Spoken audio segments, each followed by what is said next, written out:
Okay, so like we had looked at the functions of different courts और किस तरह से जो है जुडिशरी के इंडिपेंडेंस किस तरह से जुडिशरी की इंडिपेंडेंस जो है वो ज़रूरी भी है और साथ साथ इसके इंडिपेंडेंस को बनाए रखने का प्रयास भी किया गया है.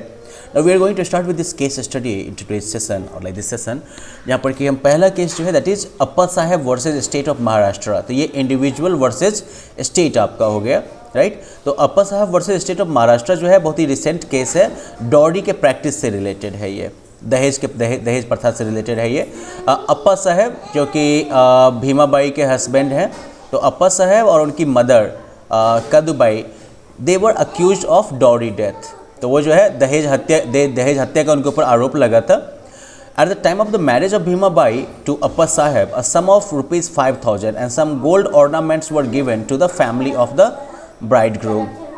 तो भीमाबाई की अप्पा साहब के साथ जिस टाइम में शादी हुई थी तो उसमें 5,000 रुपया और कुछ सोने के गहने वगैरह जो थे वो दूल्हे की फैमिली को दिया गया था. Now Bhimabai was treated well for the first 6 months of her marriage. Bhimabai के साथ जो है अच्छा व्यवहार किया गया था शादी के 6 महीने बाद तक. There after Appa Saheb and his mother Kadubai started asking Bhimabai to bring 1,000 to 1,200 from her parents to meet the household expenses and to purchase manure. उसके बाद जो है अप्पा साहब और उसकी मदर कदुबाई जो थी वो भीमाबाई को बोलने लगे 1,000-1,200 रुपये अपने पेरेंट्स से लेके आने के लिए ताकि घर का खर्चा चल सके और खाद वगैरह जो है मैन्योर वगैरह वो ख़रीदा जा सके.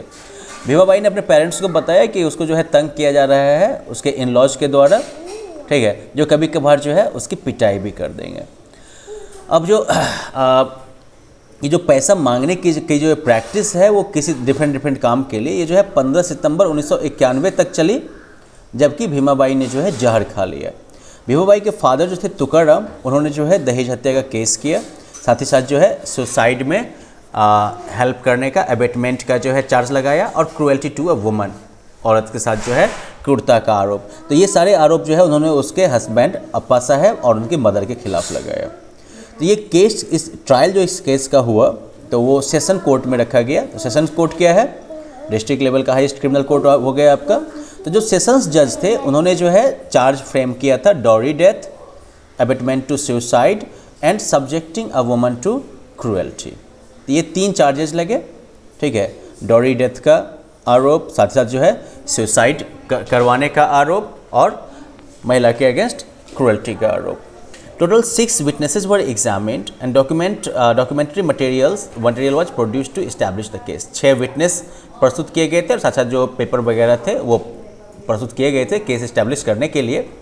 सेशन जज जो है उन्होंने ही convicted the husband and mother in law for dowry death under section 304B of the IPC and sentenced them to 7 years rigorous imprisonment. तो सेशन कोर्ट ने जो है हस्बैंड और सॉस दोनों को जो है दहेज हत्या के लिए जो है सेक्शन 304B जो है आईपीसी की, उसके तहत जो है 7 साल की सश्रम कारावास की सज़ा सुनाई.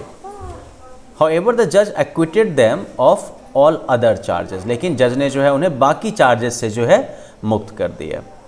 अब अप्पा साहब और उसकी मदर जो है उन्होंने जो है मुंबई हाई कोर्ट में अपील किया सेशन कोर्ट के डिसीजन के खिलाफ, लेकिन उनका जो अपील था against conviction for dowry death it was dismissed by the Mumbai high court in February 2005. लेकिन उनकी अपील जो है वो मुंबई हाई कोर्ट ने जो है फरवरी 2005 में रिजेक्ट कर दी. तो यहाँ पर ये जो उन्होंने हाई कोर्ट में केस किया था that was like appellate jurisdiction of the high court. अब इस केस के डिसमिसल के बाद जो है मैटर सुप्रीम कोर्ट में पहुँच गया उस अपील के आधार पर जो कि अप्पा साहब और उसकी मदर ने जो है फाइल किया था वहाँ पर. फिर जो जज थे सुप्रीम कोर्ट के उन्होंने डॉरी प्रोहिबिशन एक्ट को एग्जामिन किया और उनका ये ऑब्जर्वेशन था that dowry is a fairly well known social custom और प्रैक्टिस इन इंडिया. ओके, और उन्होंने ये ऑब्जर्व किया कि भाई दहेज जो है वो तो बिल्कुल जानी पहचानी जो है एक सामाजिक परंपरा है इंडिया में. The judgment indicates that the definition of dowry should be the one that is generally understood. Okay, आगे वो कहते हैं कि जज ने इंडिकेट किया, जजमेंट ये इंडिकेट करता है कि डेफिनेशन जो डॉरी का है वो ऐसा होना चाहिए जो कि जनरली जो कि सबको समझ में आए. ओके, अब कानून ये कहता है कि demand for money on account of some financial stringency or for meeting some urgent domestic expenses cannot be termed as a demand for dowry as the said word is normally understood.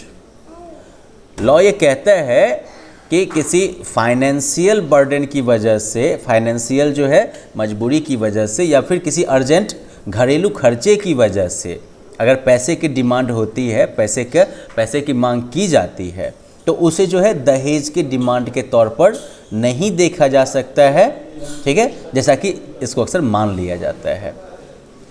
अब applying this law to the facts of the present case, the judgment observed that the evidence available did not show any demand for dowry being made, as the accused asked for money to meet domestic expenses and to purchase manure.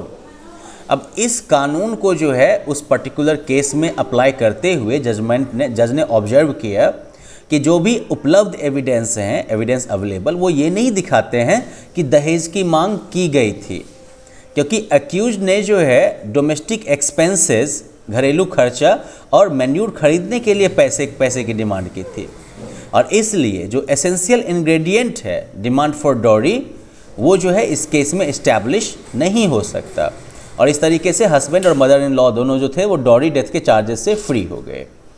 Court ने जो है husband के release का भी direction दिया। तो यहाँ पर जो है of course like supreme court जो है वो क्या कर रही है, वो जो है अपने अपीलेट जुरिस्डिक्शन का तो यूज कर ही रही है, साथ ही साथ जो है वो लॉ को भी इंटरप्रेट कर रही है, right. It is providing interpretation of law as well, और साथ साथ जो है सुप्रीम कोर्ट ने जो डिसीजन दिया है, it can be kept for like later records as well, जिसको कि बाकी कोर्ट्स जो है वो रेफर कर सकते हैं। नाउ तो खैर इस केस से हमने जो है डिफरेंट जो जुरिस्डिक्शंस हैं, जो यूजेस हैं, इनको हमने देखा। Now let us like talk about public interest litigation और PIL। जितने भी लोग हमारे देश में हैं उन सभी को कोर्ट तक एक्सेस नहीं मिल पाता है, या फिर वो जो है उनके खिलाफ जो कोई भी वायलेशन होता है उनके लीगल राइट्स वगैरह का, तो उसको जो है वो कोर्ट में चैलेंज नहीं कर पाते हैं। रीज़न ये है कि ये प्रोसेसेस जो होते हैं अक्सर लेंदी होते हैं और इसके लिए ढेर सारा टाइम और पैसा चाहिए। तो उनके बिहाफ पर कोई भी इंडिविजुअल या ऑर्गेनाइजेशन जो है वो PIL public interest litigation file कर सकती है सुप्रीम कोर्ट या बाकी लोअर कोर्ट्स के साथ।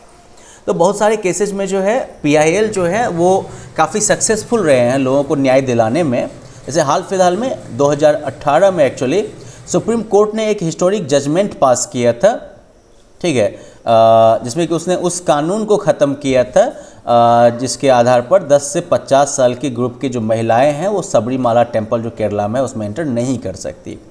अपने जजमेंट में the Supreme Court noted that temple rule violated the right to worship and right to equality for women. अपने जजमेंट में सुप्रीम कोर्ट ने ये कहा कि ये टेम्पल का रूल जो है वो बेसिकली जो महिलाओं के लिए महिलाओं का जो पूजा करने का अधिकार है और बराबरी का अधिकार है उसको वायलेट करता है। तो इस केस में आउटकम जो था PIL का, ये PIL जो कि इंडियन यंग लॉयर्स एसोसिएशन के द्वारा जो है फाइल किया गया था सुप्रीम कोर्ट में on behalf of like all the women, जो कि चाहते थे कि ये बैन जो है वो ख़त्म किया जाए, राइट। तो उसके रिस्पॉन्स में ये डिसीजन आया था, ओके। तो ये जो beginning of mid day meal का स्कीम जो है, तो जब मिड डे मील की शुरुआत हुई थी, ठीक है, या फिर release of prisoners in Bihar who had spent time beyond their punishment terms, demand for clean air and unpolluted water, तो इन सभी को एक्सप्रेशन मिला है PIL के through. Through the PIL, the courts have not only widened the scope of human rights but have also shown an eagerness to consider the rights of those sections of the society who cannot access the courts easily. Okay, PIL के द्वारा जो है courts जो है उन्होंने न सिर्फ human rights के दायरे को बड़ा किया है, बल्कि उन्होंने जो है ये ईगरनेस भी दिखाई है, ये उत्सुकता भी दिखाई है कि सोसाइटी के उन सेक्शंस के, सोसाइटी के उन हिस्सों के अधिकारों के बारे में भी चिंता की जाए जो कि आसानी से कोर्ट नहीं पहुंच सकते हैं। So well, PILs are very important like element in like legal redressal available to the common people. So let us quickly revise this chapter now. Judiciary जो है वो सरकार की तीसरी और सबसे ज़्यादा इंपॉर्टेंट ऑर्गन है। इंडियन जुडिशरी में सुप्रीम कोर्ट जो है वो एपेक्स बॉडी है, जिसके नीचे हाई कोर्ट और फिर जो है सबऑर्डिनेट कोर्ट्स आते हैं। सुप्रीम कोर्ट जो है उसको हेड करने वाले चीफ जस्टिस होते हैं, और फिर 25 दूसरे जजेस होते हैं जो कि प्रेसिडेंट ऑफ इंडिया के द्वारा अपॉइंटेड होते हैं। हाई कोर्ट जो है वो जो है हाईएस्ट कोर्ट ऑफ अपील है स्टेट लेवल पर, और it is headed by a chief justice. ये भी चीफ जस्टिस के द्वारा हेडेड होता है, जिसको कि प्रेसिडेंट जो है वो चीफ जस्टिस ऑफ इंडिया के साथ कंसल्टेशन करके, राय विमर्श करके जो है अपॉइंट करते हैं। हाई कोर्ट के नीचे जो है सबऑर्डिनेट कोर्ट्स होते हैं, जैसे कि डिस्ट्रिक्ट कोर्ट, रेवेन्यू कोर्ट, न्याय पंचायत और लोक अदालत वगैरह। So well that's it for this chapter. Just try completing the question answers at the end of it, and I'm sure you will have fun. We will meet with the next chapter in the next lesson. Bye bye.